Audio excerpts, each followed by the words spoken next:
Millionaire CEO runs into his black ex-wife at a coffee shop with twins who look just like him. "Mama, why is that man looking at us funny?" The innocent voice of a 6-year-old boy cut through the bustling coffee shop like a blade, causing every head to turn. But for Marcus Ashford, those words weren't just a question, they were the sound of his entire world crashing down. "Cairo, baby, don't stare," came the familiar voice that still haunted his dreams 7 years later. "But Mama, he has eyes just like mine. And Zara's too." The silence that followed was deafening. Across the crowded cafe, 2 pairs of amber eyes, exact replicas of his own, stared back at him with innocent curiosity, while their mother's gaze burned with 7 years of pain, anger, and secrets that could destroy everything. What happens when a man discovers he's been living a lie? When the children he never knew existed are standing right in front of him? And when the woman he abandoned is the only one holding the key to his redemption? Before we dive into this incredible story of second chances and hidden truths, tell us in the comments where you're listening from and what time it is right now. And if you believe that some encounters are destined to change everything, hit that subscribe button so you never miss a single story from Lux Love Chronicles. Trust me, you won't want to miss how this unfolds. Now, let's begin this journey. The aroma of freshly ground Ethiopian coffee beans filled the air at Meridian Cafe, one of Manhattan's most exclusive coffee houses. At 2:47 p.m. on a Tuesday afternoon, the place buzzed with the energy of successful people conducting successful business. Laptops clicked, phones buzzed, and conversations flowed in that particular rhythm of those who moved mountains with their words. Marcus Ashford sat in his usual corner booth, the one that offered him a perfect view of the entrance, while keeping him partially hidden from the casual observer. His Armani suit, tailored to perfection, couldn't quite hide the tension in his shoulders as he stared at the contract spread before him, a deal worth $200 million that should have had his complete attention. But focus had become a luxury he couldn't afford lately. The Ashford tech empire he'd built from nothing now dominated 3 continents, employed over 50,000 people, and generated more wealth in a quarter than most companies saw in a lifetime. At 35, Marcus had achieved everything he'd ever dreamed of and more. So why did he feel so empty? His fingers drummed against the mahogany table as he lifted his espresso, imported directly from his private plantation in Colombia, and took a sip that tasted like ash in his mouth. Success, he'd learned, was a lonely companion. "Mr. Ashford," his assistant's voice crackled through his Bluetooth earpiece, "the Singapore investors are ready for the video conference. Should I patch them through?" "Give me 5 more minutes, Rebecca," Marcus replied, his voice carrying that commanding tone that made CEOs across the globe defer to his judgment, "and reschedule my 4 p.m. with the board. Something's come up." Nothing had come up. Nothing ever came up anymore. Every day blended into the next in an endless cycle of meetings, acquisitions, and victories that felt increasingly hollow. He was about to return to the contract when the sound stopped him cold. Laughter. Pure, melodic, and achingly familiar. Marcus's head snapped up, and every carefully constructed wall he built around his heart crumbled in an instant. There, standing in the doorway like a vision from his most treasured memories, was Amara Williams. Time didn't just stop, it rewound 7 years in the space of a heartbeat. She looked magnificent. Her natural curls caught the afternoon sunlight streaming through the floor-to-ceiling windows, creating a halo effect that made her dark skin glow with an inner radiance. She wore a flowing emerald dress that complemented her complexion beautifully, and when she smiled at something someone said, Marcus felt his chest tighten with a pain so sharp it nearly brought him to his knees. But it wasn't Amara alone that made his world tilt off its axis. Flanking her like small guardians were 2 children, a boy and a girl who couldn't have been older than 6 or 7. The resemblance hit him like a physical blow. The boy had Marcus's strong jawline and serious expression, while the girl possessed Amara's delicate features mixed with something unmistakably his own. Their eyes. Dear God, their eyes. Amber. The exact shade that stared back at him from mirrors every morning, inherited from his grandmother and as distinctive as a fingerprint. "No," Marcus whispered, his hands beginning to tremble. "No, it can't be." But even as denial fought for space in his mind, the mathematics were irrefutable. 7 years ago, he'd walked away from the greatest love of his life. 7 years ago, in his arrogance and ambition, he convinced himself that Amara would be better off without him. 7 years ago, he'd made the biggest mistake of his life. "Mama, can we get the chocolate croissants?" the little girl asked, her voice carrying that same musical quality that had made him fall in love with her mother's laughter all those years ago. "Of course, baby girl," Amara replied, and Marcus nearly sobbed at the sound. Her voice was exactly as he remembered, warm honey with undertones that could make a man believe in forever. "Cairo, what would you like?" "Cairo." The boy's name was Cairo. "Just regular coffee, Mama," the boy replied with a maturity that seemed beyond his years. "I'm not really hungry." "Nonsense," Amara said gently, ruffling his hair with a tenderness that spoke of countless mornings, bedtime stories, and unconditional love. "You're a growing boy. How about a muffin?" Marcus watched this domestic scene unfold with growing desperation. They looked happy, complete, a perfect family unit that had somehow existed without him for years. His phone buzzed with another urgent message from Rebecca, but Marcus couldn't have cared less about Singapore or board meetings or the $200 million deal sitting forgotten on his table. His entire universe had narrowed to the three people standing 30 feet away, the family he'd never known he had. The boy, Cairo, was the first to notice him staring. "Mama," he said, tugging on Amara's dress, "why is that man looking at us funny?" The question carried across the cafe with devastating clarity, and Marcus watched as Amara's entire body went rigid. Her head turned slowly, almost reluctantly, until their eyes met across the crowded space. The recognition was instant and mutual. 7 years collapsed into nothing. Marcus was 28 again, watching Amara paint in their shared apartment, sunlight streaming through windows as she hummed unconsciously, wearing nothing but his MIT t-shirt and a smile that promised forever. He was holding her close after making love, breathing in her scent of vanilla and jasmine, whispering promises about the future they'd build together. He was breaking both their hearts by walking away when she needed him most. "Marcus," Amara breathed, and even across the distance, he could see the color drain from her face. The little girl, what had Amara called her? Zara, looked between her mother and the stranger with innocent curiosity. "Mama, do you know him?" For a moment that stretched into eternity, Amara didn't respond. Her hands instinctively moved to her children's shoulders, a protective gesture that spoke volumes about the woman she'd become. When she finally spoke, her voice was carefully controlled. "Yes, baby. I know him." Something in her tone made both children look at Marcus with renewed interest. Cairo stepped slightly forward, his fearless curiosity reminding Marcus painfully of his own childhood need to understand everything around him. "You have eyes like mine," Cairo observed with the straightforward honesty that only children possessed. "And Zara's too." The innocent observation hung in the air like a revelation that could change everything. Marcus felt his knees threaten to buckle under the weight of 7 years of choices, of missed birthdays and first steps and bedtime stories that belonged to someone else. Or rather, belonged to him, but had been given away through his own cowardice. Marcus stood slowly, his legs unsteady as he tried to process the magnitude of what he was seeing. The contract, the meeting, the empire he'd built, none of it mattered now. Nothing mattered except the truth staring back at him through 2 pairs of amber eyes. Amara seemed to make a decision. With fluid grace that he remembered from their dancing nights at small jazz clubs, she approached his table, her children flanking her like small guardians who didn't quite understand what they were protecting their mother from. "Hello, Marcus," she said, her voice carefully neutral but carrying undertones that sent electricity down his spine. "It's been a long time." "Amara." Her name escaped his lips like a confession, like a prayer, like the answer to every question he'd never known how to ask.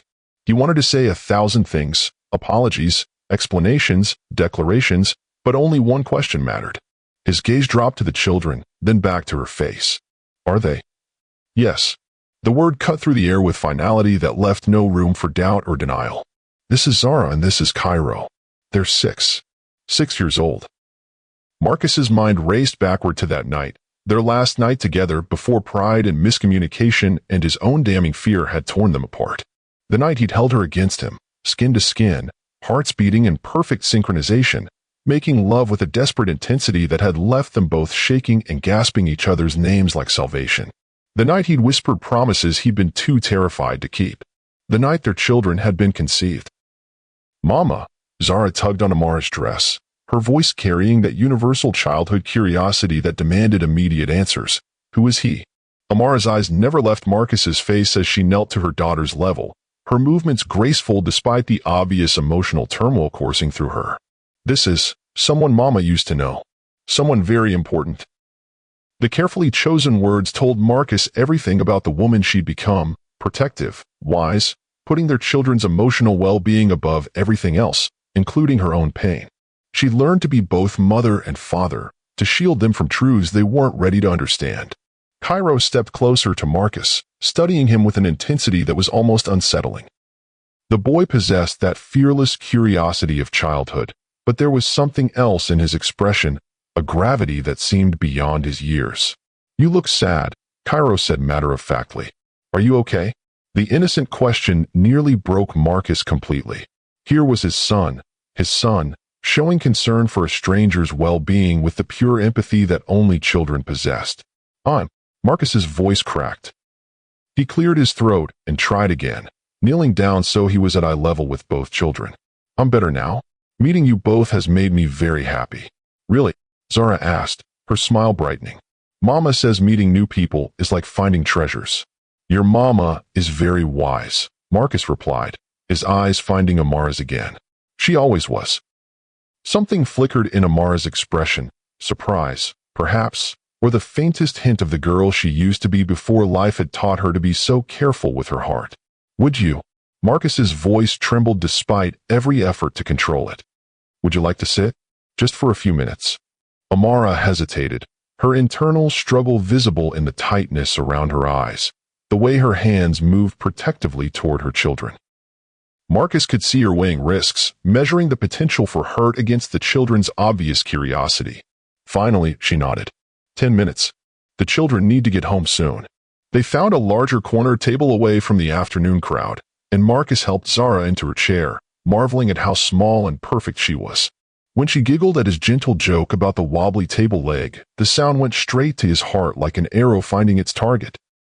Cairo remained more reserved, watching Marcus with that intensity that reminded him painfully of his own childhood wariness around strangers. But there was curiosity there too, an intelligence that sparkled in those familiar amber eyes. "You talk like Mama," Zara observed, tilting her head as she studied Marcus. "All proper and stuff." Amara laughed despite herself, a sound that transported Marcus instantly back to Sunday mornings in their old apartment, lazy hours spent in bed talking about dreams and futures that had felt so attainable then.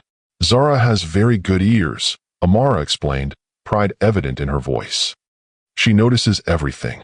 "I can see that," Marcus replied, unable to take his eyes off either child. They were perfect, beautiful, intelligent, curious, kind. Everything he would have hoped for and more. "And Cairo? What do you like to do?" "I build things," Cairo replied, some of his reserve melting under Marcus's genuine interest. "Cities and bridges and rockets. Mama says I'm going to be an engineer like." He stopped abruptly, glancing at his mother. "Like who?" Marcus asked gently. "Like someone we know," Amara intervened smoothly, but Marcus caught the flash of pain in her eyes. The implication hit him like a physical blow. She'd told them about him. Somehow, in some way, his children knew they had a father who was an engineer, who built things, who existed somewhere in the world but wasn't with them. "Building things is important work," Marcus said carefully, his throat tight with emotion. "The world needs people who can create and fix and make things better." Cairo's face lit up with the first genuine smile he directed at Marcus. "That's exactly what Mama says." "Your mama is a very smart woman," Marcus replied, his eyes finding Amara's again. "She always knows the right thing to say." "Are you famous?" Zara asked suddenly, her eyes taking in Marcus's expensive suit and watch. "You look like the people on TV." Amara tensed slightly, clearly not wanting this conversation to venture into territory that might be difficult to explain later. "I work with computers and technology," Marcus replied diplomatically. "It's not very exciting, I'm afraid." "Computers are awesome," Cairo exclaimed, his earlier reserve completely forgotten. "I want to learn programming. Mama said she'll get me lessons when I'm older." Marcus felt his heart clench. Programming. His son wanted to learn programming, and Marcus, who could have taught him everything, who could have spent hours showing him the magic of code and creation, was a stranger making small talk in a coffee shop. "That's wonderful," Marcus managed. "Programming is like giving instructions to a very smart but literal friend. You have to be precise and creative at the same time." "Cool," both children said simultaneously, then looked at each other and burst into giggles. They do that a lot, Amara said softly, and Marcus could hear years of love and exasperation and pure joy in those simple words. Twin telepathy, I call it. Twins. The word hit Marcus with unexpected force. Not just children, but twins. Two lives created in one moment of perfect love, carried and born and raised by the woman he'd abandoned when she needed him most. Amara, he started, then stopped, acutely aware of small ears listening to every word. I know, she said quietly, understanding exactly what he couldn't say. I know. The 10 minutes passed far too quickly. Marcus found himself memorizing every detail, the way Zara's nose crinkled when she laughed, how Cairo's brow furrowed when he was thinking seriously about something, the protective way Amara watched both children while maintaining careful emotional distance from him.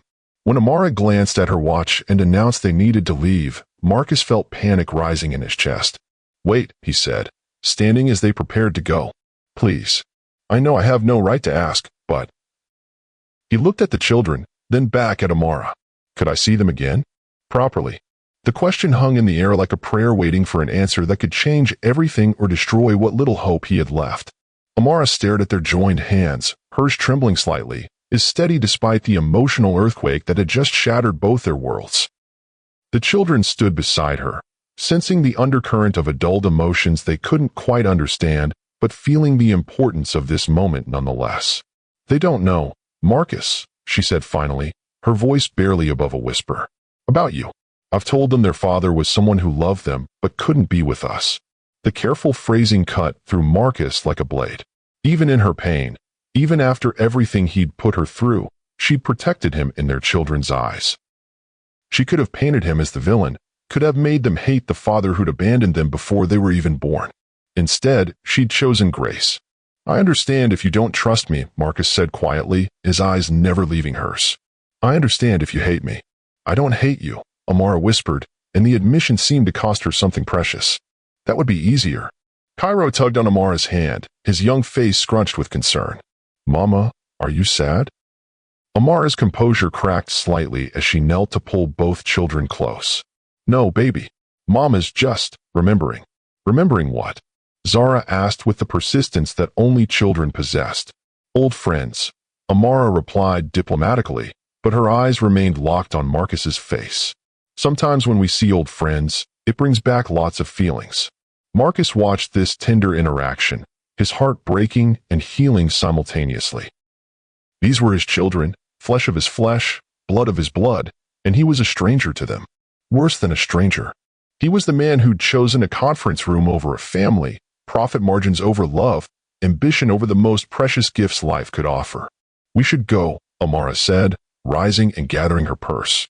It's getting late, and the children have homework. Desperation clawed at Marcus's chest. He couldn't let them walk away again. 7 years ago, he'd watched Amara leave their apartment with tears streaming down her face, and he'd convinced himself it was for the best. He'd told himself that love could wait, that success came first, that there would be time for family later. He'd been catastrophically wrong. Amara, please. Marcus reached out instinctively, his fingers brushing hers across the small table. The contact sent electricity shooting up his arm, the same spark that had ignited between them the first night they met. I know I don't deserve a second chance, but they do. They deserve to know, don't. Her voice carried a warning sharp enough to cut glass. Don't make this about what they deserve when you're the one who chose to walk away. The accusation hit its target with devastating accuracy. But Marcus had learned something about fighting for what mattered in the 7 years since he'd lost her. His business success had come from persistence, from refusing to accept defeat even when the odds seemed impossible. You're right, he said simply, surprising her with his directness. I walked away. I was a coward who thought love could wait while I built an empire. But I'm not walking away now, Amara. Not this time. Something shifted in her expression, surprise, perhaps, or the faintest flicker of hope trying to break through years of carefully constructed walls. Mama, Cairo spoke up, his small hand finding hers. The nice man seems really sad. Maybe we could be his friend? Out of the mouths of babes. Marcus felt his throat close with emotion as he looked down at his son, this beautiful, empathetic boy who'd inherited the best of both his parents. What do you think, Zara? Amara asked gently. Should we be friends with Marcus? Zara studied Marcus with the serious consideration that children brought to important decisions. "He has kind eyes," she announced finally. "And he helped me with my chair. Mama says helping people is important." "Your mama is absolutely right," Marcus replied, his voice thick with emotion. Amara closed her eyes briefly, and Marcus could see her internal war playing out across her beautiful features. When she opened them again, resignation and something deeper had replaced the anger. "We'll see," she said diplomatically. "But now we really need to go." Marcus pulled out his business card, then hesitated. The gold-embossed paper with his corporate title felt wrong somehow. Too formal, too much about the man he'd been rather than the man he desperately wanted to become. Instead, he grabbed a napkin and wrote his personal number in careful script. "This is my private line," he said, pressing it into her palm. "Day or night, Amara. Whatever you need, whatever they need. I mean that." She took the napkin without looking at it, but Marcus noticed she didn't throw it away. That small gesture felt like the first victory he'd had in 7 years. As they prepared to leave, Zara suddenly turned back to him with the solemnity that only children could possess. "Will you remember us?" she asked, her amber eyes, so much like his own, searching his face for truth. Marcus knelt to her level, his heart hammering against his ribs like a caged bird desperate for freedom. "I will remember you every single day for the rest of my life," he promised. "Both of you. Promise?" Cairo added, joining his sister. "I promise," Marcus repeated, looking between his children and their mother.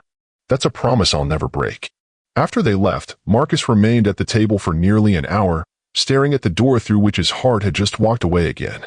But this time felt different. This time, he wouldn't let fear and pride cost him everything that mattered.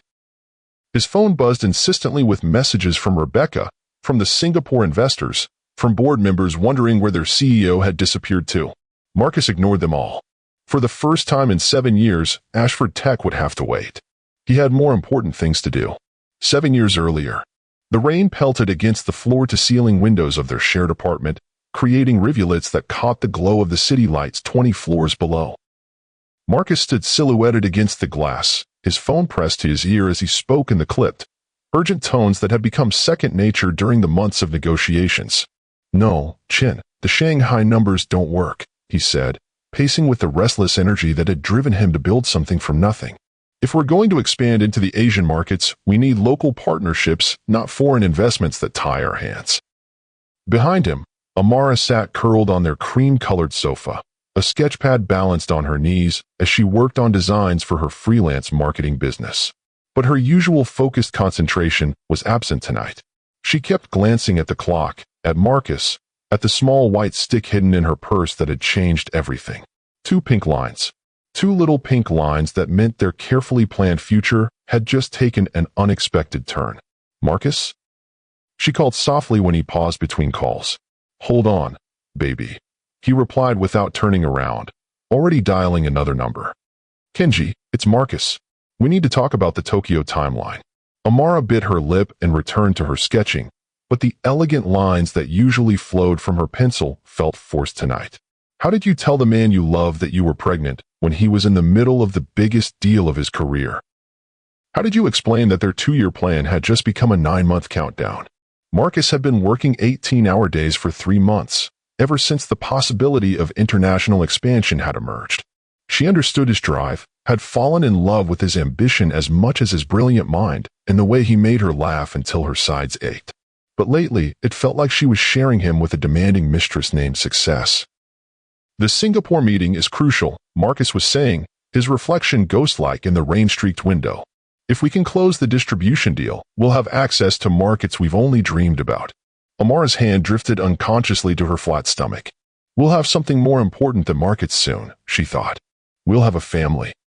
The irony wasn't lost on her that she was sitting in their apartment, the one they'd chosen specifically for its extra bedroom that Marcus had joked would make a perfect nursery someday, holding the proof that someday had arrived ahead of schedule. Marcus finally ended his call and turned toward her, his face alight with the excitement that always accompanied his biggest deals. "Amara, this is it. This is what we've been working toward. The Singapore investors want to meet next week, and if everything goes according to plan." He stopped mid-sentence, finally noticing her expression. "Hey, what's wrong? You look like you've seen a ghost." Amara set down her sketchpad and took a deep breath. Marcus, we need to talk. Something in her tone made him pocket his phone and join her on the sofa, his businessman's instincts telling him this was important. What's going on?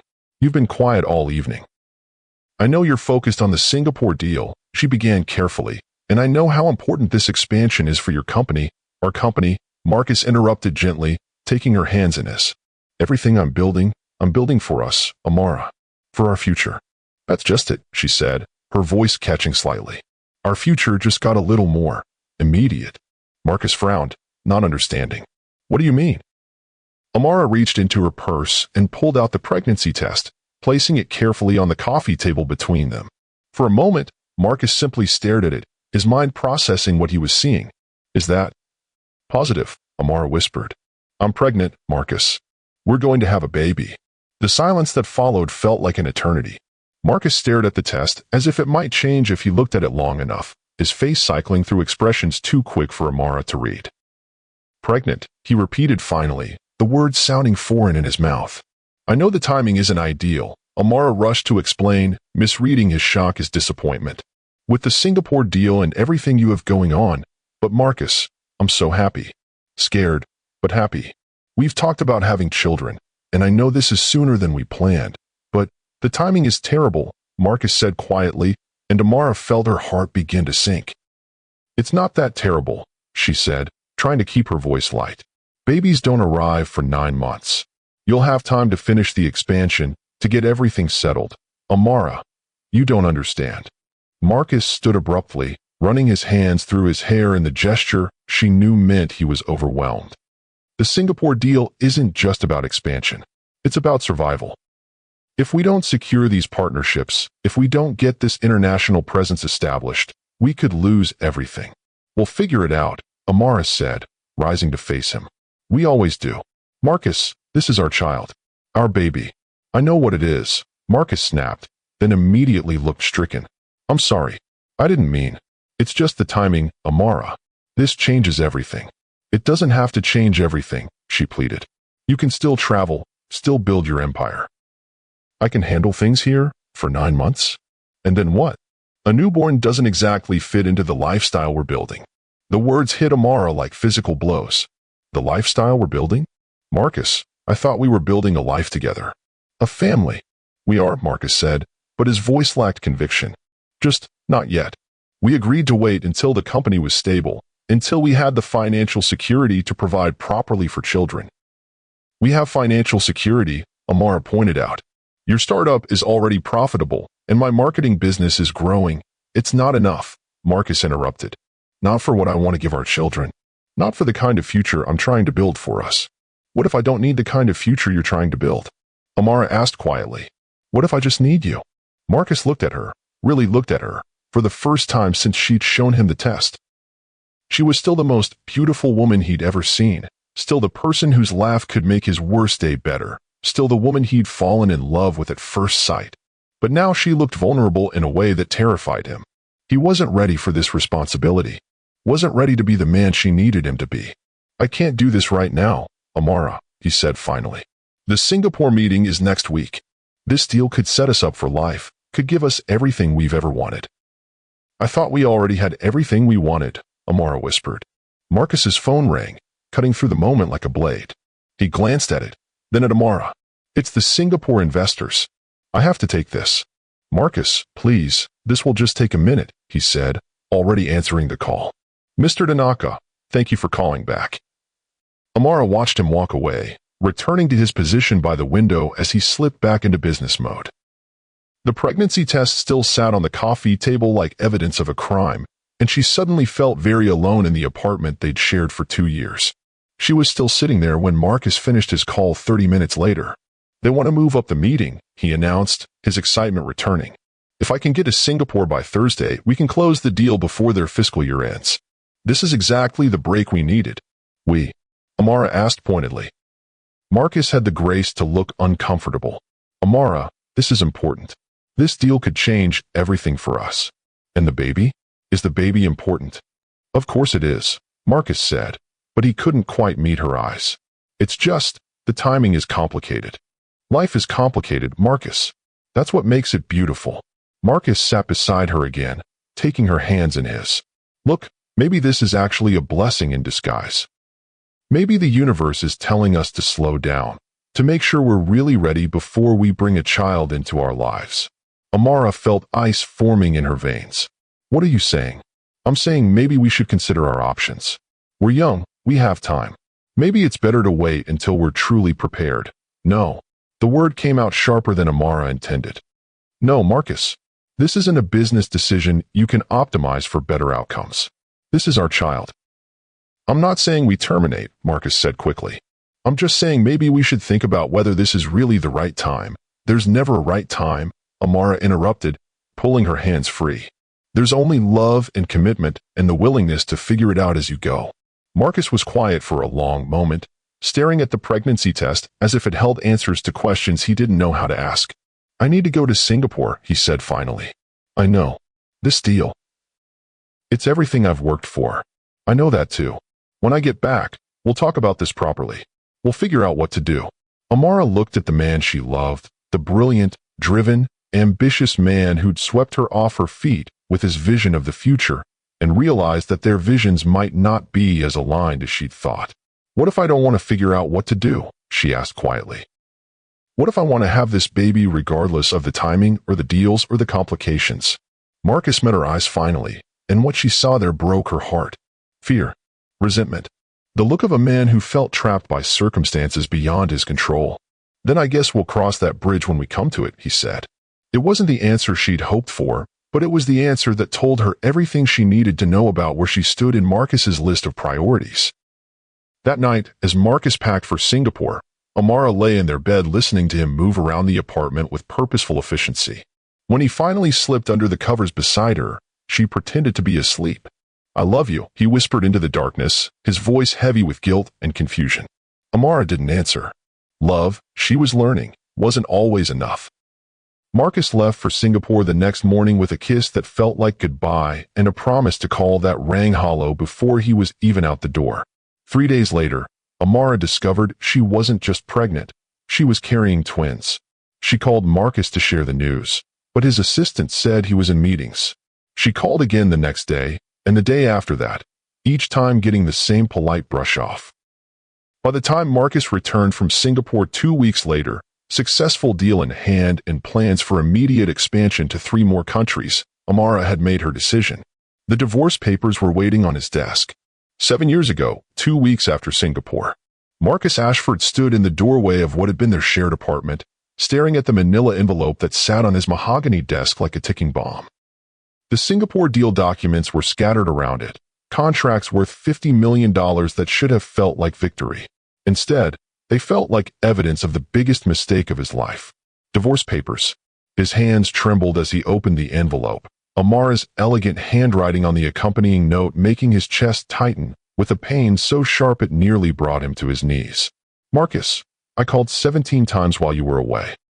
Your assistant said you were too busy to speak with me. I understand now where I stand in your list of priorities. The twins are healthy. Yes, twins. The doctor says they're developing perfectly, due in 6 months. I thought you'd want to know, but since you've made it clear that the timing is terrible and this pregnancy is a complication, I've decided to make it simple for you. I'm releasing you from any obligation to us. Sign the papers, transfer whatever money you think is appropriate to the account I've listed, and you can go back to building your empire without the burden of an unwanted family. Don't contact me unless it's through lawyers. The twins and I will be fine without you. We have to be. Amara, P.S. I've moved out. The apartment is yours. The nursery we planned together felt too painful to look at every day. Marcus read the letter 3 times before the words fully sank in. Twins. She was carrying twins, and she'd tried to tell him while he was closing the deal he'd thought was more important than anything else in the world. He'd been wrong. Catastrophically, devastatingly wrong. His phone rang, probably another investor or potential partner wanting to capitalize on the Singapore success, but Marcus ignored it. He ignored the next call too, and the one after that. For the first time in his adult life, business didn't matter. He tried calling Amara, but her phone went straight to voicemail. He drove to her sister's apartment, but Keisha met him at the door with eyes full of righteous fury and a protective stance that told him everything he needed to know. She doesn't want to see you, Keisha said flatly. She's been crying for 2 weeks straight, Marcus. 2 weeks of wondering why the man she loves couldn't even take her phone calls. I was trying to secure our future. You secured a future, Keisha interrupted. Just not the one that included her. Marcus spent the next 3 months trying to reach Amara. He hired investigators to find her new address, but she'd covered her tracks well. He sent flowers to her office, but they were returned unopened. He wrote letters that were never answered. Finally, his lawyer called with news that changed everything. She's not asking for alimony, Richard Blackstone said, his voice carefully neutral.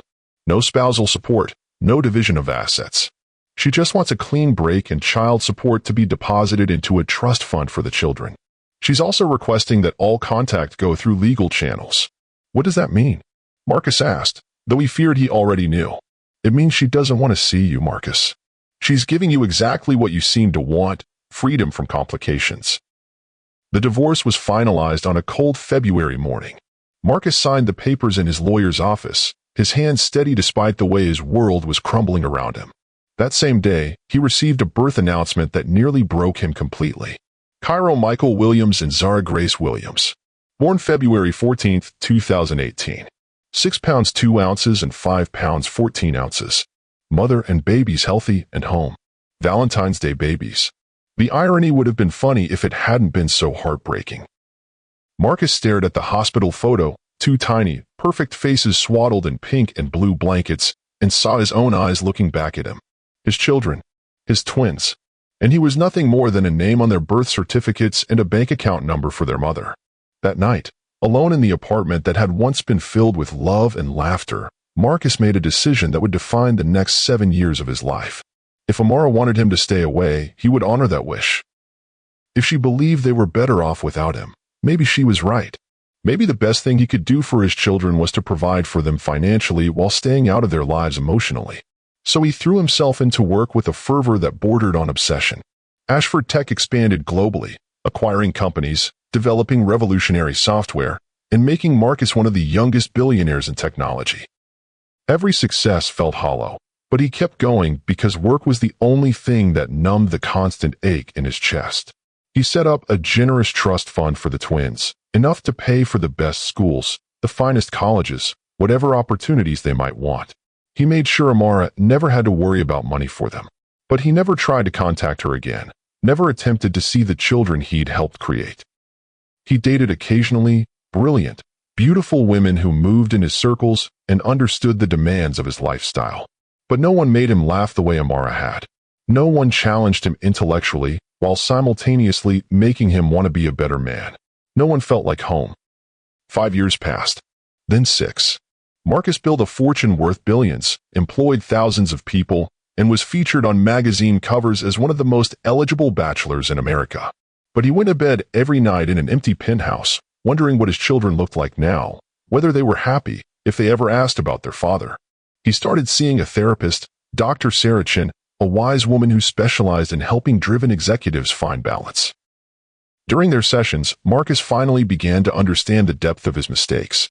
You were afraid, Dr. Chin observed during one particularly intense session. Afraid of failure, afraid of not being enough, afraid of repeating your own father's mistakes. Marcus's father had been a workaholic who'd missed most of Marcus's childhood in pursuit of providing for his family. The man had died of a heart attack at 52, surrounded by his achievements but alone because he'd never learned to prioritize relationships over success. I became him, Marcus said quietly. I swore I'd never put work before family, and I did exactly that. Recognition is the first step toward change, Dr. Chin replied. The question is, what are you going to do with this awareness? But what could he do? The twins were now school-aged children who didn't know him. Amara had built a life without him, a successful life, from what his private investigators reported. She'd grown her marketing firm into a respected agency, owned a beautiful home in a family-friendly neighborhood, and had created the stable, loving environment he'd failed to provide. They were better off without him. That's what he told himself every day. Until Tuesday afternoon in a coffee shop changed everything. Present day. Marcus sat in his penthouse office, the lights of Manhattan twinkling 40 stories below, but his mind was somewhere else entirely. The coffee shop encounter played on repeat in his thoughts, every word, every expression, every heartbreaking moment of recognition in his children's amber eyes. His phone buzzed with yet another urgent message from his assistant, but Marcus ignored it. For the first time in 7 years, Ashford Tech could wait. He had more important things to think about. The napkin with his phone number sat on Amara's kitchen counter. He imagined. Would she throw it away? Would she call? Would she give him the chance he didn't deserve but desperately needed? Hours passed. Marcus ordered dinner from his favorite restaurant but couldn't taste a bite. He tried to read reports, tried to focus on the merger that would expand Ashford Tech into South America, but the numbers blurred together meaninglessly. At 11:47 p.m., his phone buzzed with a text from an unknown number. Saturday, 2 p.m., Central Park Playground near 72nd Street. Don't disappoint them again. Marcus stared at the message until his eyes watered, reading it over and over to make sure he wasn't dreaming. She was giving him a chance. After 7 years of silence, after the way he'd failed her, Amara was giving him an opportunity to meet his children properly. He typed back immediately, "I'll be there. Thank you for giving me a chance I don't deserve." The response came an hour later. "You're right. You don't deserve it. But they do. And maybe we all deserve a chance to heal." Marcus read those words, "We all deserve a chance to heal," and felt something he hadn't experienced in 7 years. Hope. The next 3 days passed in a blur of preparation that would have impressed his most demanding investors. Marcus approached Saturday the way he approached every crucial negotiation, with meticulous planning and attention to every detail. He researched child development extensively, reading articles about 6-year-old interests, appropriate conversation topics, and how to build trust with children who didn't know you. He consulted with child psychologists, bought books on parenting, and even practiced conversations in front of his mirror. Rebecca, he called his assistant on Friday morning, "Cancel everything for the weekend. Actually, clear my calendar for the next 2 weeks." "Sir." Rebecca's voice carried barely concealed shock. Marcus Ashford didn't take vacations, barely took lunch breaks. "Are you feeling all right?" "I'm feeling something I haven't felt in years," Marcus replied, surprising himself with his honesty. "I'm feeling like a father." On Friday evening, Marcus drove to FAO Schwartz, the famous toy store that had enchanted children for generations. He walked through the aisles with wonder, seeing everything through the eyes of 2 6-year-olds he barely knew but loved desperately. For Cairo, who loved building things, he selected a sophisticated robotics kit designed for young engineers. For Zara, the artist, he found a deluxe art set with every color of paint and pencil imaginable. Then, second-guessing himself, he bought backup gifts, simpler toys, books, puzzles, anything that might spark joy in children whose preferences he could only guess at. Saturday morning arrived with unseasonably warm weather and clear skies, as if the universe was conspiring to make this reunion perfect. Marcus dressed carefully, jeans and a casual button-down shirt, expensive but not ostentatiously so. He wanted to look approachable, like someone who could be a friend to 2 young children. He arrived at Central Park 30 minutes early, claiming a bench with a clear view of the playground. His heart hammered against his ribs as he watched families enjoying the weekend. Fathers pushing children on swings, mothers helping toddlers navigate climbing structures, siblings racing across the grass with pure joy. This could have been his life. Should have been his life. At exactly 2 p.m., he saw them approaching from the path that led from the subway station. Amara walked between the twins, her hands holding theirs, her posture protective but not defensive. She dressed simply too, jeans and a flowing top that made her look like the young woman he'd fallen in love with all those years ago. Cairo spotted him first, pointing excitedly. "There's the nice man from the coffee shop." Zara waved enthusiastically, her reserved nature apparently overcome by 6-year-old excitement at seeing a familiar face. Marcus stood as they approached, his mouth dry with nervousness. "Hello," he said, his voice rougher than intended. "Hi, Marcus," Amara replied, her tone carefully neutral but not hostile. "The children have been talking about you all week." "Really?" Marcus knelt to their level, his heart swelling at their eager faces. "What have you been saying?" "I told my friend Tommy that we met a man who looks just like us," Cairo announced. "He said that was weird, but I said it was cool." "It is cool," Marcus agreed solemnly. "Very cool. I drew you a picture," Zara said shyly, pulling a folded piece of paper from her pocket. "Mama said you might like it." Marcus accepted the drawing with hands that trembled slightly. Unfolding it revealed a crayon masterpiece, a tall figure in a dark suit standing next to 2 smaller figures, all with carefully drawn amber eyes. Above them, Zara had written "The Nice Man" in purple crayon. "This is beautiful," Marcus said, his voice thick with emotion. "This is the most beautiful picture anyone has ever given me." "Really?" Zara beamed. "Mama says I'm a good artist." "Your mama is absolutely right," Marcus replied, looking up at Amara. "You're both incredibly talented. Want to see me on the monkey bars?" Cairo asked, already tugging toward the playground equipment. "I would love to see that," Marcus said, standing and following the children toward the playground. For the next hour, Marcus experienced something he'd never thought possible, being a father. He pushed Zara on the swings, marveling at her laughter. He spotted Cairo on the climbing structure, cheering his accomplishments. He helped them navigate the elaborate playground equipment, answered their endless questions about everything from his height to his car to whether he had pets. "Do you live alone?" Zara asked as they sat on a bench sharing the snacks Amara had brought. "I do," Marcus replied honestly. "That must be lonely," Cairo observed with the startling insight that children sometimes possessed. "It is," Marcus admitted, glancing at Amara, who was listening carefully to every exchange. "But meeting you two has made me very happy. Mama says lonely people need friends," Zara said seriously. "Do you have friends?" The question was more complicated than a 6-year-old could understand. Marcus had colleagues, business associates, people who wanted things from him. But friends? Real friends who cared about him as a person rather than as a business opportunity? "Not very many," he said honestly. "I've been too busy working to make good friends." "That's sad," Zara declared. "Everyone needs friends." "You're absolutely right," Marcus agreed. "What about you two? Do you have lots of friends?" This launched an enthusiastic discussion about school friends, neighborhood kids, and the complicated social dynamics of 6-year-old relationships. Marcus listened with fascination, storing away every detail about his children's lives. "Tommy's dad takes him fishing," Cairo mentioned at one point. "I wish I could go fishing." Marcus's heart clenched. "Maybe someday," he said carefully, glancing at Amara for permission he wasn't sure he had the right to ask for. "That would be awesome." Cairo exclaimed, "Mama, can Marcus take me fishing?" Amara's expression tightened slightly. "We'll see, baby. That would be a big adventure." "I know how to swim," Cairo said proudly. "Mama made sure we both learned when we were little." "Swimming is very important," Marcus agreed. "Safety first." "Are you a good swimmer?" Zara asked. "I am," Marcus replied. "I was on my college swim team." "College is for big kids," Cairo said knowledgeably. "Mama went to college." "She has a picture of her in a funny hat."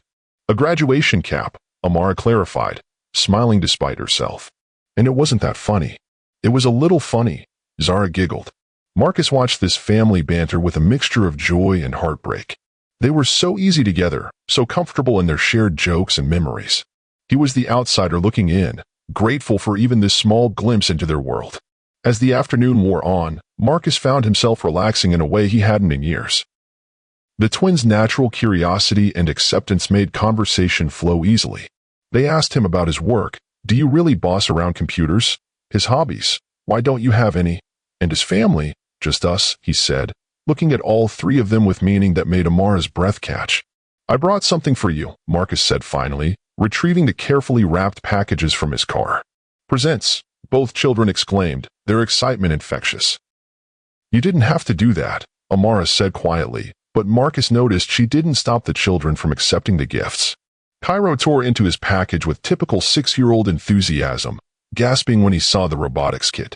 "This is so cool. Look, Mama, it has real motors and everything." Zara was more careful with her wrapping, treating the process like a ceremony. When she revealed the art set, her eyes went wide with wonder. "There are so many colors," she breathed. "I can paint anything." "Thank you," they said in unison, and Marcus felt his chest expand with a happiness so pure it was almost painful. "You're very welcome," he replied. "I hope you'll think of me when you build amazing robots and create beautiful art." "Can you help me build something?" Cairo asked eagerly. "This looks complicated." Marcus looked to Amara, silently asking permission. She hesitated for a moment, then nodded slightly. "I would love to help," Marcus said. "But we'll need a good workspace and plenty of time. Our house has a big table," Zara offered helpfully. "And Mama makes the best hot chocolate." The casual invitation hung in the air like a bridge Marcus wasn't sure he was allowed to cross. He looked at Amara, seeing the internal struggle playing out across her features. "Maybe," she said finally. We'll see. But as they gathered their things to leave, Cairo tugged on Marcus's sleeve. Will we see you again soon? He asked with the directness that only children possessed. Marcus knelt to their level one more time, his heart full to bursting. I hope so, he said honestly. I really, really hope so. Me too, Zara said, surprising everyone by hugging him spontaneously. Cairo followed suit, and Marcus found himself embracing his children for the first time in their lives. The moment was brief but profound, imprinting itself on his memory with crystalline clarity. As they walked back toward the subway station, Marcus fell into step beside Amara while the twins ran ahead, their energy seemingly inexhaustible. They're incredible, he said quietly. Amara, what you've done, raising them alone, making them feel so loved and secure. I'm in awe of you. Amara's steps slowed slightly.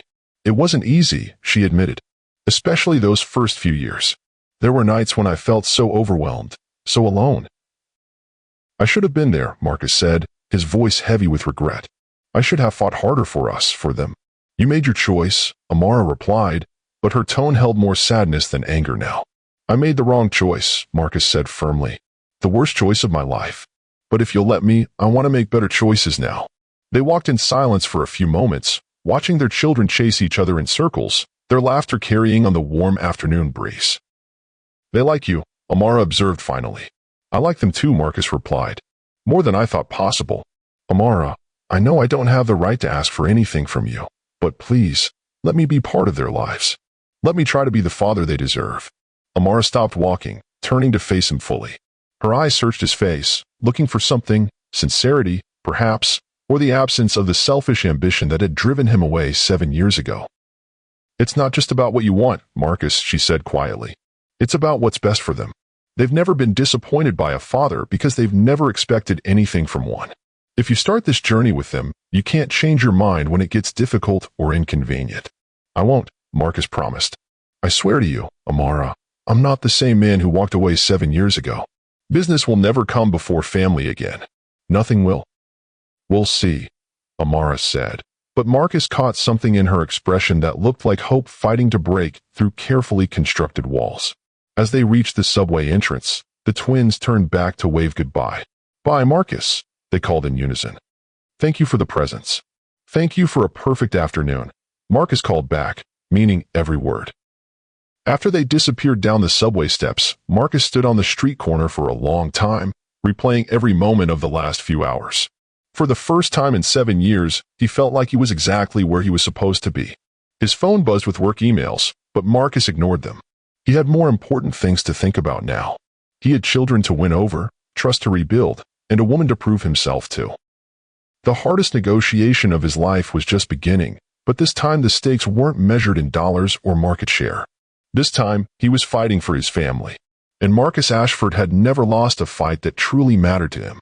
3 weeks after the park, the morning sun filtered through the floor-to-ceiling windows of Marcus's penthouse as he carefully packed a cooler with sandwiches, fruit, and juice boxes, items that had never existed in his pristine kitchen before this week.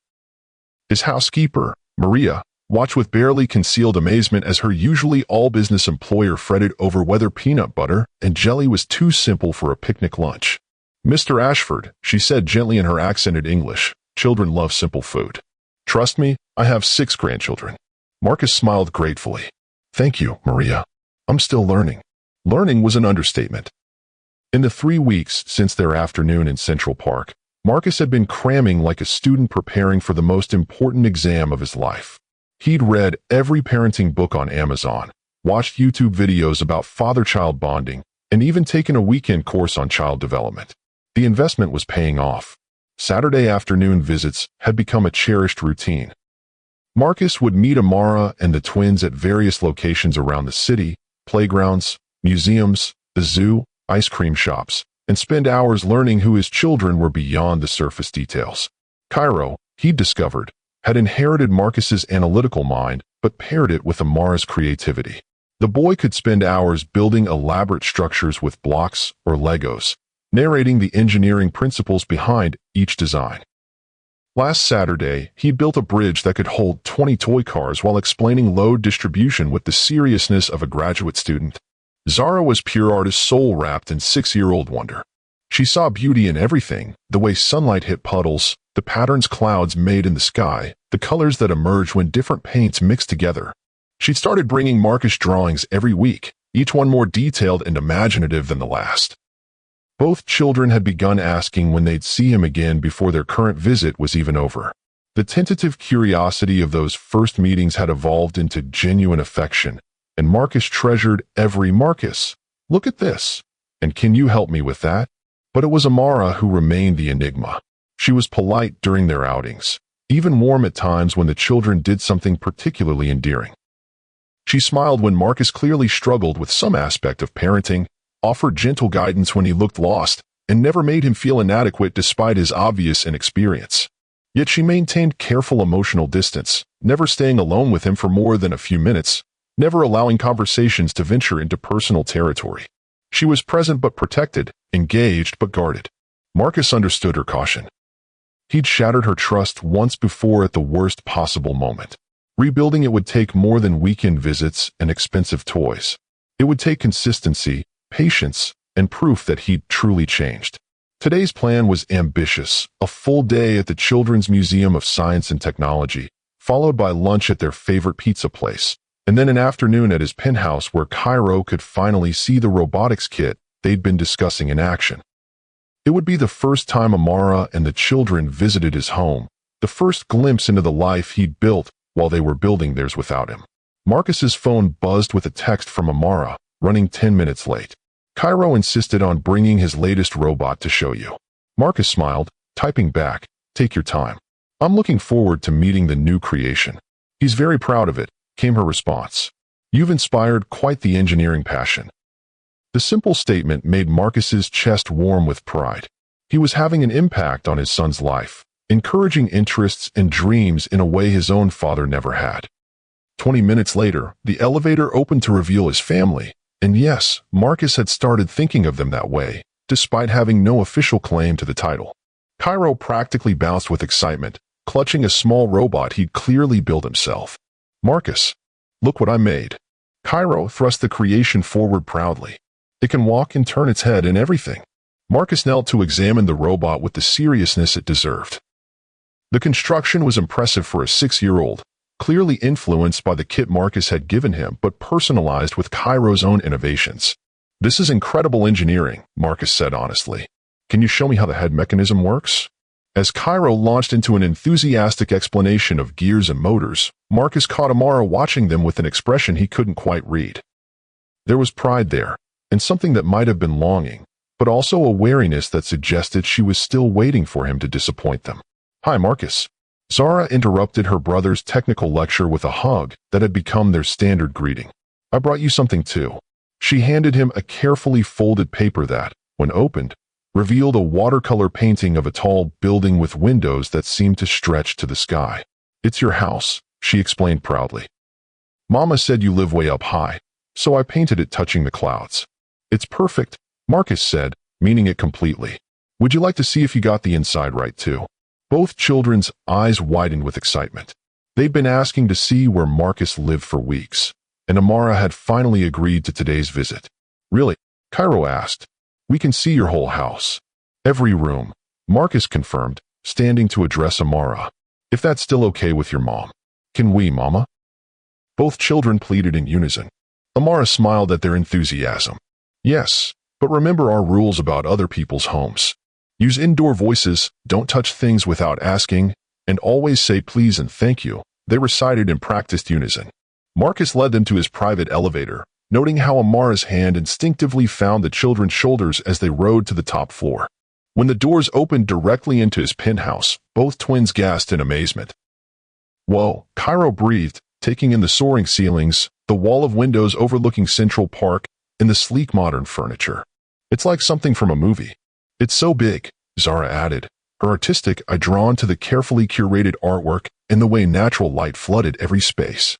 Marcus watched them explore with wonder, but his attention kept returning to Amara. She stood in his living room looking both impressed and overwhelmed, her eyes taking in the obvious expense of everything around them. "It's beautiful," she said quietly when she noticed him watching. "Very. You. Is it?" Marcus asked, genuinely curious. "I'm not sure I even know what me is anymore." Something flickered in her expression, surprise, perhaps, at his honesty. "Can we see your room?" Zara asked, interrupting the moment. Of course, Marcus replied, leading them through the penthouse. The tour revealed a space that, despite its luxury, felt oddly empty. The rooms were perfectly designed but impersonal, like a high-end hotel rather than a home. There were no family photos, no personal mementos, nothing that spoke of relationships or memories or life beyond work. "Where are all your pictures?" Cairo asked with typical 6-year-old directness as they stood in Marcus's bedroom. "I don't have many," Marcus admitted. "Everyone has pictures," Zara insisted. "We have lots at our house. Pictures of us growing up and Mama's family and friends." Marcus felt the familiar pang of everything he'd missed, but also something new, a determination to create new memories, new photos, new evidence of the life he wanted to build. "Maybe you could help me fix that," he suggested carefully. "If we took some pictures today, I could start a proper photo collection." "Yes," both children exclaimed, and even Amara smiled at their enthusiasm. They spent the morning exploring the penthouse, with Marcus explaining how various technologies worked and Cairo asking increasingly sophisticated questions about the smart home systems. Zara was fascinated by the automated art lighting and the way different settings created different moods in each room. "This would be perfect for painting," she announced in his study, where north-facing windows provided ideal natural light. "The light is just right. Would you like to paint here sometime?" Marcus asked, the question slipping out before he could stop himself. Zara's face lit up, but she looked to her mother for permission. Amara's expression was carefully neutral, but Marcus caught the slight hesitation that suggested they were venturing into territory she wasn't ready for. "We'll see," Amara said diplomatically. The same phrase Marcus was learning meant, "Probably not, but I don't want to disappoint the children right now." Lunch was a revelation in itself. Marcus had ordered pizza from the children's favorite place, and they ate sitting on his living room floor like a real family having a casual meal. Cairo demonstrated his robot for what felt like the 100th time, while Zara critiqued the color choices in his abstract paintings with the seriousness of a museum curator. "This blue makes me feel peaceful," she declared, pointing to a piece Marcus had bought because his decorator said it would complement the room's color scheme. "But this red one makes me feel like running. What do you think about when you paint?" Marcus asked, genuinely curious about his daughter's artistic process. "Everything," Zara replied promptly. "Like how the grass smells after it rains, or how Cairo's laugh sounds when he's really happy, or how Mama hums when she's cooking dinner." Marcus glanced at Amara, wondering if she realized how deeply their daughter observed and internalized the emotional textures of their family life. The thought that he'd missed 6 years of these insights made his chest ache with regret. After lunch, Marcus set up the advanced robotics kit in his study, and both children dove in with enthusiasm. What followed was 2 hours of the most natural father-child bonding Marcus had ever experienced. He guided them through the initial construction while they peppered him with questions about engineering, programming, and how robots were used in real life. "At my company, we use robots to help build computer components," Marcus explained as Cairo carefully attached a servo motor to their creation. "They're much more precise than human hands for really tiny work." "Do you build the robots?" Zara asked. "I help design the programs that tell them what to do," Marcus replied. "It's like writing instructions for a very literal friend who needs everything explained perfectly." "That's what Mama says about teaching us chores," Cairo giggled. "Very literal friends who need everything explained." Marcus caught Amara's amused expression and felt a warmth that had nothing to do with shared parenting humor and everything to do with feeling like he belonged in this family dynamic. As the afternoon wore on, Marcus noticed Amara relaxing incrementally. She stopped hovering protectively near the children and settled into an armchair with a book, occasionally looking up to smile at their excited discoveries or laugh at their sibling banter. This felt right. Natural. Like a family spending a lazy Sunday afternoon together. The spell was broken by Marcus's phone ringing with the urgent tone he'd assigned to emergency work calls. "I'm sorry," he said, glancing at the screen to see his CFO's name. "I need to take this. It should just be a minute."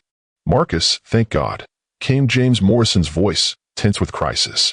"We have a situation with the Tokyo servers. The entire Asia-Pacific network is down, and we're looking at millions in lost revenue every hour this continues." Marcus felt the familiar pull of business crisis, the adrenaline surge that had once made him feel most alive. But as he looked at his children happily building robots and Amara watching him with careful eyes, The choice was surprisingly easy. Call Richardson in London, Marcus said firmly. He's authorized to make emergency decisions for the Asia-Pacific division. Have him coordinate with the Tokyo team to bring up the backup systems. But Marcus, this requires your direct. James, Marcus interrupted gently, I'm with my family. Richardson is perfectly capable of handling this situation. If there's something only I can decide, it can wait until tomorrow. The silence on the other end was deafening. In 7 years, Marcus had never refused to personally handle a crisis, regardless of the timing. Sir, are you sure? This could affect the quarterly numbers. I'm sure, Marcus said, his eyes meeting Amara's across the room.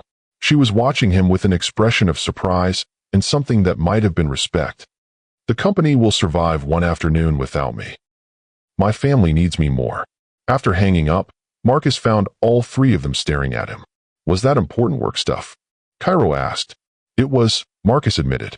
But you know what? It wasn't as important as finishing our robot. Zara beamed at him. Mama always says family comes first. Your mama is absolutely right, Marcus replied, settling back onto the floor with them. She usually is. The rest of the afternoon passed in a blur of laughter, learning, and the kind of easy togetherness Marcus had dreamed about but never quite believed possible. When their robot finally took its first successful steps across his coffee table, both children cheered as if they'd just watched a moon landing. We did it, Cairo exclaimed, high-fiving his sister, and then, without hesitation, turning to Marcus for the same celebration. We sure did, buddy, Marcus replied, his heart full to bursting as his son's small hand met his in victory. As evening approached and they prepared to leave, Zara tugged on Marcus's sleeve. Can we come back again? She asked with the hopeful expression that had become utterly irresistible to him. I hope so, Marcus replied, looking to Amara. Anytime your mom says it's okay. Please, Mama, both children pleaded. Amara's expression was softer than Marcus had seen it since their reunion. We'll see, she said, but this time the phrase carried possibility rather than polite deflection. As they waited for the elevator, Cairo suddenly wrapped his arms around Marcus's waist in an unexpected hug. I wish you were our dad, he said with the devastating honesty that only children possessed. Marcus felt his world stop. Over the boy's head, he met Amara's eyes and saw his own emotional turmoil reflected there. Cairo, Amara said gently, remember what we talked about, but he's really nice. Zara joined in, adding her own hug to her brother's. And he likes the same things we like, and he has our eyes, and he makes you smile, Mama. The elevator arrived with a soft ding, but none of them moved to enter it. Kids, Amara said softly, grown-up relationships are complicated.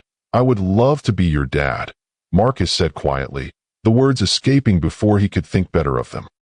More than anything in the world, I would love that. The silence that followed felt electric with possibility and danger in equal measure. Maybe we should talk, Amara said finally, her voice carefully controlled but her eyes bright with unshed tears. 1 week later, Marcus was in his home office reviewing contracts when his phone rang with Amara's number.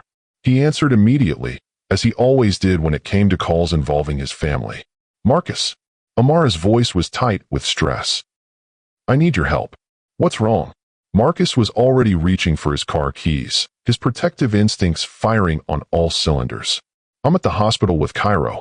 He fell off the monkey bars at school, and they think his arm might be broken. The x-rays are taking forever. He's scared and in pain. And her voice cracked slightly. I don't know why I called you. I need it. I'm on my way, Marcus said, already heading for the elevator. Which hospital? Mount Sinai on the Upper East Side, Amara replied. But Marcus, you don't have to. I'll be there in 15 minutes, Marcus interrupted, his voice brooking no argument. Where's Zara? With my neighbor, Mrs. Chin. She's staying overnight there. Good. I'm coming, Amara. We'll get through this together. Marcus broke several traffic laws getting to the hospital, his mind racing with worry and something deeper, gratitude that Amara had called him. In her moment of crisis, when she needed someone to lean on, she thought of him. He found them in the pediatric emergency department, Cairo looking small and vulnerable in a hospital gown that was too big for him, his left arm cradled against his chest. Amara sat beside the bed, her usual composure cracked with maternal worry. Marcus. Cairo's face lit up despite his obvious pain. You came. Of course I came, buddy, Marcus said, moving to the bedside and gently ruffling the boy's hair. "How are you feeling?" "It hurts," Cairo admitted, his voice smaller than usual. "But I was being really brave until you got here. Now I can cry a little if I want to, right?" The simple trust in those words nearly broke Marcus's heart. "You can cry as much as you want," he said softly. "Being hurt is scary, and it's okay to be scared." Over Cairo's head, Marcus met Amara's eyes. She looked exhausted and overwhelmed, the single mother who'd been carrying every burden alone for 7 years finally reaching the limits of her strength. "Thank you for coming," she whispered. "Thank you for calling," Marcus replied, meaning it with every fiber of his being. The next few hours tested every parenting instinct Marcus didn't know he possessed. The X-rays confirmed a clean break in Cairo's radius, painful but not serious, requiring a cast but no surgery. However, the process of setting the bone and applying the cast was traumatic for a 6-year-old who'd never been seriously injured before. Marcus found himself naturally falling into the role of distractor and comforter. He told Cairo stories about famous engineers who'd overcome injuries, made up elaborate tales about robot adventures, and even sang half-remembered lullabies his own mother had used when he was small. When Cairo finally fell asleep, exhausted by pain medication and emotional stress, Marcus and Amara sat in the quiet of the hospital room, watching their son's peaceful breathing. "You were amazing with him," Amara said softly. "I've never seen him trust someone so completely, so quickly." "He's an incredible kid," Marcus replied. "They both are. You've done an extraordinary job raising them, Amara." "I was so scared," she admitted, her voice barely above a whisper. "When the school called and said there'd been an accident, all I could think was that I couldn't lose him. And then I realized I was facing it alone, like always, and I called you without thinking." Marcus turned to face her fully. "I'm glad you did. I want to be the person you call when you're scared. I want to be here for the hard moments, not just the fun Saturday afternoons." Amara studied his face in the dim hospital lighting. "Earlier this week, when your work called during our visit, you really meant it, didn't you? When you said family comes first now." "Completely," Marcus said without hesitation. "I've learned what matters, Amara. Nothing, no deal, no crisis, no amount of money, is worth more than being here for you, and the kids when you need me." 7 years ago, I was an idiot," Marcus interrupted gently. "A scared, selfish idiot who thought success was measured in dollars and market share. I know better now." They sat in comfortable silence for a while, both watching Cairo sleep. The boy looked so young in the hospital bed, his new cast bright white against the blue blanket. "He asked me yesterday if you were going to be his real dad soon," Amara said suddenly. Marcus's heart stopped. "What did you tell him?" "I told him that relationships are complicated and these things take time," Amara replied. "But honestly, I'm not sure how much longer I can keep giving him non-answers." "What do you want to tell him?" Marcus asked carefully. Amara was quiet for so long that Marcus thought she might not answer. When she finally spoke, her voice was thick with emotion. "I want to tell him yes," she whispered. "God help me, Marcus. I want to tell him that you're going to be his dad and Zara's dad and that we're going to be a real family. But I'm terrified." Marcus felt his chest tighten with hope and desperate love. "Terrified of what?" "Of believing in us again," Amara said, tears finally spilling over. "Of letting the kids believe in us. Of what happens if you change your mind again when things get difficult or demanding or inconvenient." Marcus reached for her hands, relieved when she didn't pull away. "Amara, look at me." She lifted her tear-stained face to his, and Marcus saw not the successful, composed woman she'd become, but the girl he'd fallen in love with 8 years ago, vulnerable, hopeful, and achingly beautiful. "I will never change my mind about you," he said with quiet intensity. "About us. About them. What I feel for you isn't convenience or nostalgia or guilt about the past. It's love, Amara. The same love that made me want to marry you 8 years ago, deeper now because of everything we've been through." "Marcus, I know you don't trust me yet," he continued. "I know I have to earn that. But I need you to know that this isn't a phase or a midlife crisis or some attempt to fix my guilty conscience. This is me fighting for the only thing that's ever really mattered."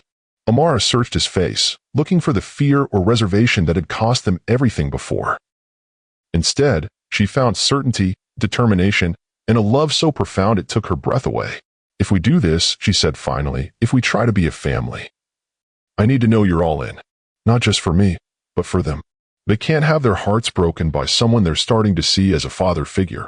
I'm all in, Marcus said immediately. Whatever it takes, however long it takes. I'm not going anywhere, Amara. Not ever again. Before she could respond, Cairo stirred in his hospital bed, his eyes opening groggily. Mama? Marcus, he called softly. Are you both still here? We're both here, baby, Amara said, moving to his bedside. How are you feeling? Better, Cairo said, his voice still thick with sleep.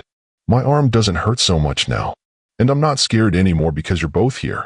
Marcus felt something shift in his chest at the simple statement. Both here. As if it was natural for Marcus to be part of the equation, part of the family unit that made Cairo feel safe. That's right, buddy, Marcus said, his voice rough with emotion. We're both here, and we're both going to take care of you. Promise. Cairo asked with the seriousness that only children brought to such questions. Marcus looked at Amara, seeing his own emotions reflected in her eyes. This was the moment, the choice that would define their future. I promise, Marcus said, meaning it with every atom of his being. I promise too, Amara added softly, her hand finding Marcus's and squeezing gently. Cairo smiled sleepily. Good. I like it when we're all together. It feels like a real family. As their son drifted back to sleep, Marcus and Amara sat holding hands in the quiet hospital room, both understanding that something fundamental had shifted between them. They weren't just co-parenting anymore. They weren't just old lovers trying to navigate a complicated situation. They were choosing each other, choosing to be a family, choosing love over fear, hope over past hurt, and the uncertain but beautiful future over the safe but lonely present they'd both been living. It wouldn't be easy. There would be challenges, adjustments, and moments when 7 years of separation would rear its head in unexpected ways. But for the first time since that coffee shop encounter, Marcus allowed himself to believe they could make it work. They were going to be a family, a real family. 3 months later, the moving truck rumbled away down the tree-lined street, leaving behind the echo of engines and the quiet satisfaction of a job completed. Marcus stood on the front porch of the house that would now be home, not just his home, but their home, watching Amara direct the children in claiming their new bedrooms. I want the one with the big window, Zara called from somewhere inside the colonial-style house they'd chosen together. You can have it. Cairo replied with a generosity that sibling rivalry hadn't yet corrupted. I want the one near Dad's office so I can help with robot projects. Dad. Marcus still felt a jolt of pure joy every time one of the children used that word. It had started tentatively about 6 weeks ago, after he'd officially begun the legal process of adoption. Now it rolled off their tongues as naturally as breathing, as if he'd always been part of their lives. Marcus, can you help me with this box? Amara called from the kitchen. It's heavier than it looks. Coming. Marcus replied, jogging inside to find her struggling with a container marked China. Handle with care. Let me get that, he said, lifting the box easily. Where does it go? Dining room cabinet, Amara directed, then paused to look around the spacious kitchen that would soon be filled with the chaos of family breakfast and homework sessions. I still can't believe this is really happening. Marcus set down the box and moved to wrap his arms around her from behind, marveling at how perfectly she fit against him after all these years. Having second thoughts, he murmured against her ear. Never, Amara replied, leaning back into his embrace. Just grateful. Overwhelmed by how lucky we are to get a second chance at this. They'd taken things slowly after that night in the hospital. Weekly dinners had become twice-weekly visits, which had evolved into Marcus spending entire weekends with them. The children had adapted to his presence in their lives with the remarkable resilience of youth, while he and Amara had carefully rebuilt their relationship on a foundation of honesty, communication, and shared commitment to their family. The proposal had come 2 months ago, not in some grand romantic gesture, but during a quiet evening when they were helping the children with homework. Marcus had looked around their kitchen table, scattered with math worksheets and art projects, all 4 of them working together, and realized he wanted to make it official. Marry me, he'd said suddenly, interrupting Cairo's explanation of long division. Marcus. Amara had laughed, scandalized. In front of the children? Especially in front of the children, Marcus had replied seriously. I want them to know that this is permanent. That we're choosing to be a family, all of us, together. The wedding had been small but perfect, just immediate family and close friends in the garden behind Amara's house, with Cairo and Zara serving as ring bearers and beaming with pride at being part of the ceremony that made their family official. Now, 3 months later, they were merging households and starting fresh in a house that belonged to all of them. "Dad," Cairo's voice echoed through the house. "Come see my new room. I can see the whole backyard from here." "Mama," Marcus, Zara added her own summons. "My art corner is perfect. The light is just right for painting." Marcus and Amara exchanged amused glances. Even in a house with 6 bedrooms, their children had managed to choose the 2 directly across the hall from each other. "Some things never change," Amara observed fondly.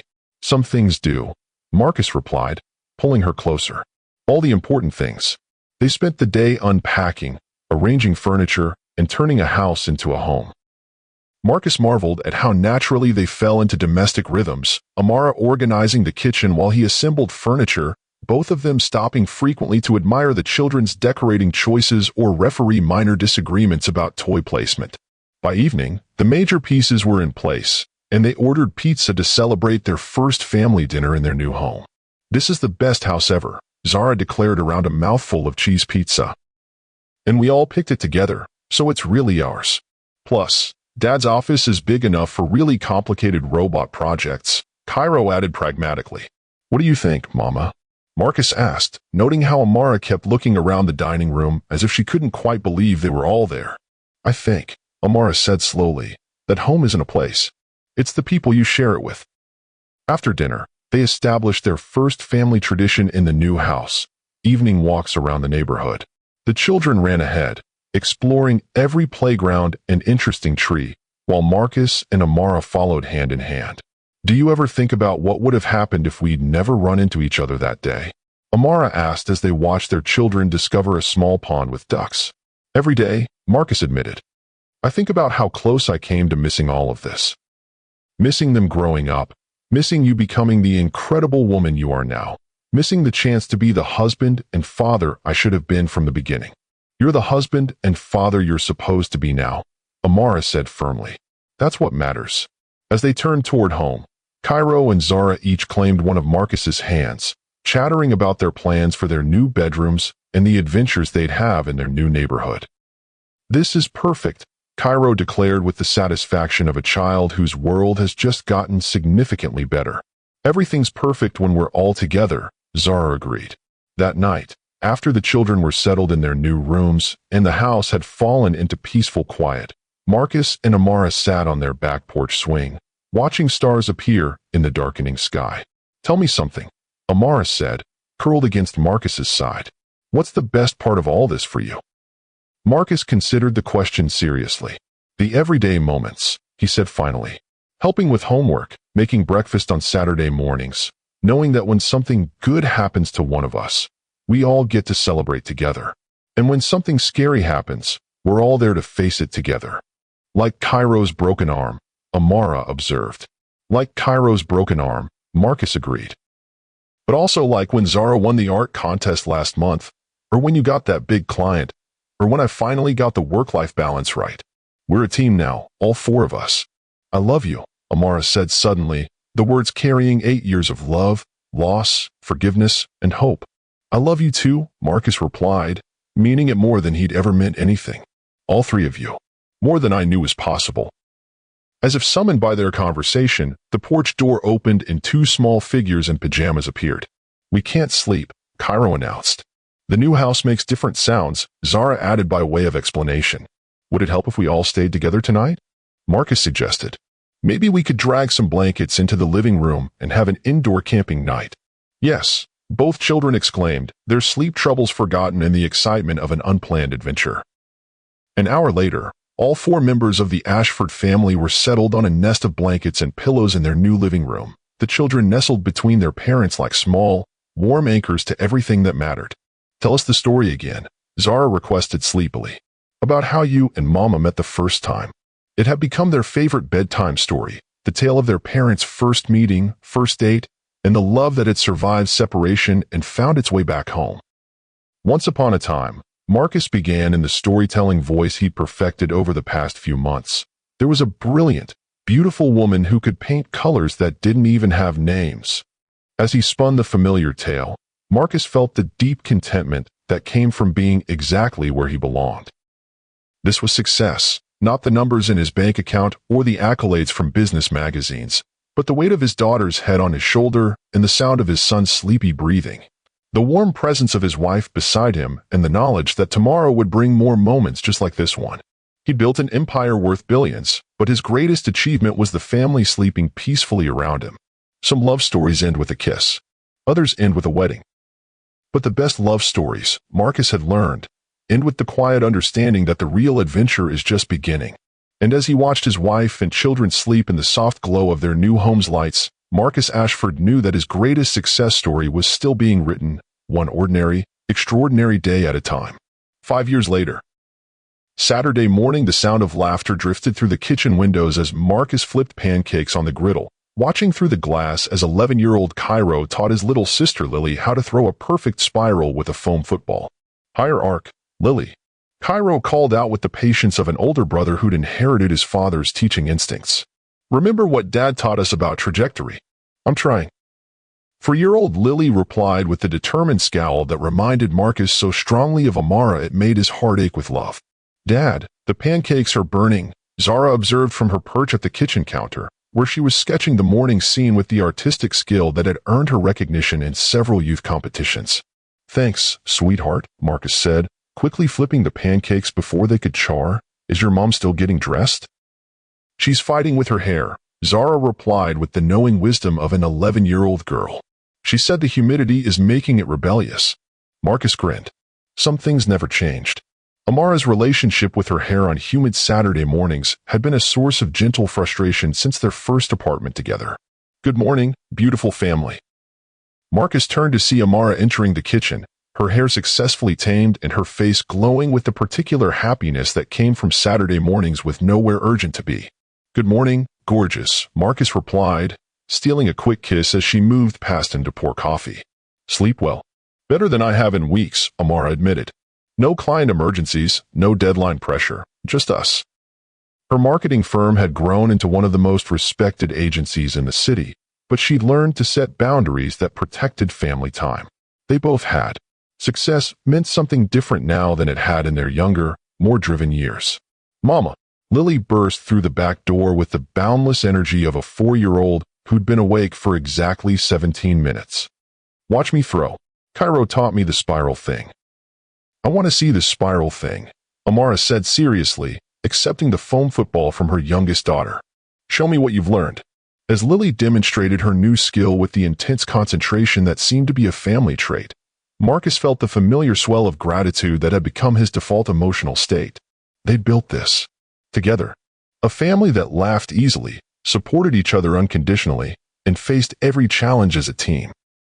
Dad, Cairo said as they gathered around the table for breakfast, can we work on the programming project after breakfast? I think I figured out the bug in the motion sensor code. Absolutely, Marcus replied, ruffling his son's hair. But first, let's hear about everyone's plans for today.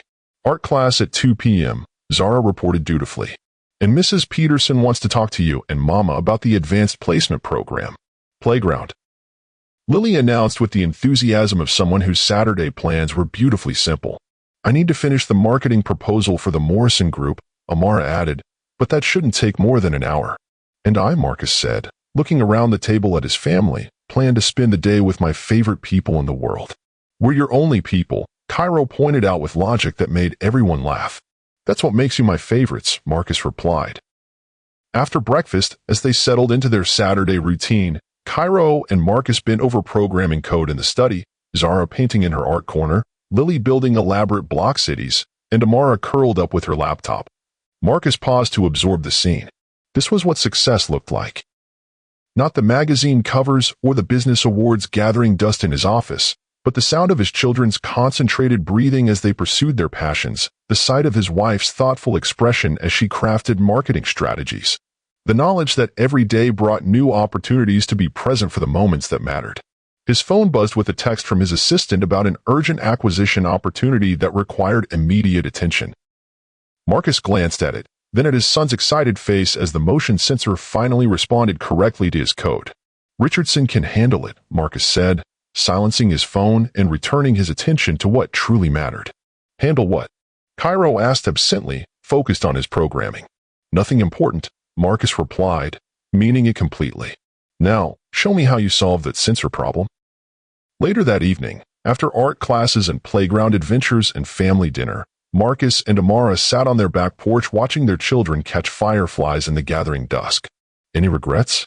Amara asked softly, a question that had become ritual between them. Only one, Marcus replied, as he always did. That it took me so long to figure out what really mattered. But you figured it out, Amara said, leaning against his shoulder. That's what counts. We figured it out, Marcus corrected gently. All of us, together. As the stars began to appear overhead, and their children's laughter filled the evening air, Marcus Ashford reflected on the journey that had brought them here. From the coffee shop encounter that changed everything to this moment of perfect domestic happiness, every choice had led them home to each other. Success, he'd learned, wasn't about what you could buy, it was about what you couldn't live without. And as he held his wife close and watched their children create magic out of summer evening and mason jars, Marcus knew he was the richest man alive. Some stories end with triumph in boardrooms. Others end with dramatic declarations of love. But the best stories, the ones that really matter, end with the quiet recognition that happiness isn't a destination you reach, but a choice you make every single day. And Marcus Ashford had chosen well. What an incredible journey! From a chance encounter in a coffee shop to a family reunited by love, second chances, and the courage to choose what truly matters. This story reminds us that success isn't measured in dollars, but in the laughter of our children and the love of our family. Sometimes the greatest achievements happen not in boardrooms, but in playgrounds and kitchen tables and quiet Saturday mornings where ordinary moments become extraordinary memories. If this story touched your heart, if you believe that it's never too late to make the right choice, if you think love deserves a second chance, smash that like button, share this story with someone who needs to hear it, and subscribe to Luxe Love Chronicles with Mr. Wentworth for more stories that celebrate the triumph of love over fear, family over fortune, and hope over heartbreak. Tell us in the comments. What would you choose, a billion-dollar empire or breakfast with people who love you? Sometimes the most important question isn't whether we can have it all, but whether we know what all really means. Until next time, remember that the greatest love stories aren't about finding the perfect person. They're about choosing to love imperfectly, forgive completely, and build something beautiful together, one ordinary day at a time. This is Mr. Wentworth, reminding you that luxury isn't what you own, it's who you love and who loves you back. Keep choosing love, keep choosing family, and keep believing that every ending can be a new beginning.